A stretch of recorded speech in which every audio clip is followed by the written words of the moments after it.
અબડાસા તાલુકાના ડુમરા ગામે મુસ્લિમ યુવાનની થયેલ હત્યાના ફરાર આરોપીની ધરપકડ કરવાની જવાબદારી એટીએસને સોંપવામાં આવે તેવી બોર્ડર રેન્જ આઈજી સાહેબ શ્રી ભુજ કચ્છને રોશન અલી સાંધાણી પ્રમુખ રાષ્ટ્રીય અલ્પસંખ્યક મુસ્લિમ કલ્યાણ સંગઠન દ્વારા લેખિત રજૂઆત કરવામાં આવી।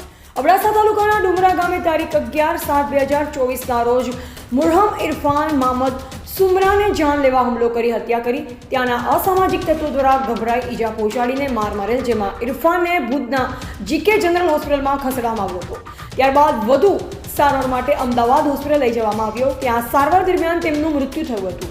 તેના પહેલા ઇરફાન મામદ સુમરાએ કાનૂની કાર્યવાહી કરવા માટે આરોપીઓ વિરુદ્ધ નામજોગ જુબાની આપી, જેમાં કુલ 6 આરોપીઓ વિરુદ્ધ ફરિયાદ કરાવી, પરંતુ સ્થાનિક પોલીસ તંત્ર દ્વારા આરોપી 6 પૈકી નંબર 5ની ધરપકડ કરવામાં આવેલ નથી અને આરોપી ખુલ્લેઆમ ફરે છે, જેથી તાત્કાલિક ધોરણે ધરપકડ કરવામાં આવે તેવી પણ માંગ કરવામાં આવી।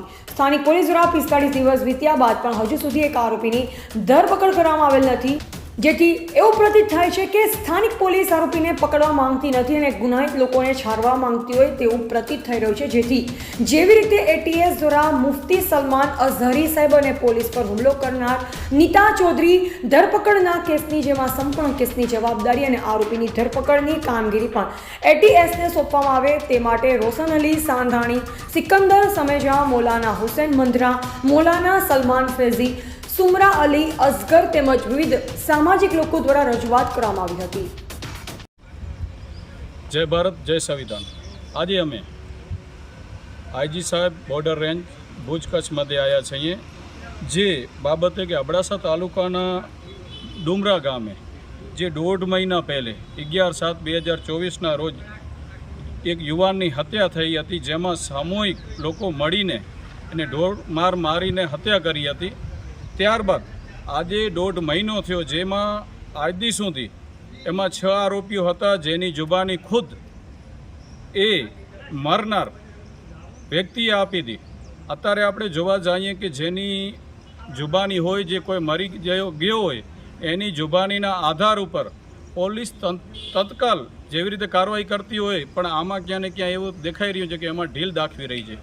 જેમાં 6 આરોપીઓ પૈકી એક આરોપી હજી જે 5 નંબરનો આરોપી આમાં એફઆઈઆરમાં જેનું નામ છે, એ આજે પણ 1.5 મહિનાથી બહાર છે ને એ ગામમાં ફરી રહ્યો છે। એક આપણે ગામ માટે કહેવા જઈએ કે પોલીસ માટે પણ એક શરમની વાત છે, જેથી અમે આજે આઈજી સાહેબશ્રીને એક રજૂઆત કરી છે, લેખિત રજૂઆત છે કે ભાઈ આ અગર ઉવાના સ્થાનિક પોલીસથી કાર્યવાહી ન થતી હોય ને ક્યાં ને ક્યાં 1.5 મહિના સુધી અગર એના માટે ઢીલ મૂકતા હોય, તો અમને એવું લાગી રહ્યું છે કે ગુનાહિત તત્વોને છાવરી રહ્યા છે અને આગળના ગુનાઓ પણ વધે એવી રીતે એને છૂટ આપી રહ્યા છે। જેથી અમે સાહેબને એ રજૂઆત કરી છે કે આ કેસની તપાસ જે એ પોલીસ કને છે એની સંપૂર્ણ જવાબદારી એટીએસને સોંપવામાં આવે અને તાત્કાલિક ધોરણે એ આરોપીની ધરપકડ કરવામાં આવે, નહીં તો આવનારા દિવસોમાં 2 થી 3 દિવસોમાં જ કે આ બાબતે અમને એસપી સાહેબ સામે જે એ છોકરો છાવણીમાં બેઠો છે, એનો ભાઈ સલીમ સુમરા, એની સાથે સમગ્ર ટોટલ સમાજ એમની સાથે ધરણા ઉપર બેસશે અને આમરણ ઉપવાસ પણ કરશે। એની તમામ જવાબદારી વહીવટી તંત્રની રહેશે। જય હિન્દ, જય ભારત, જય સંવિધાન।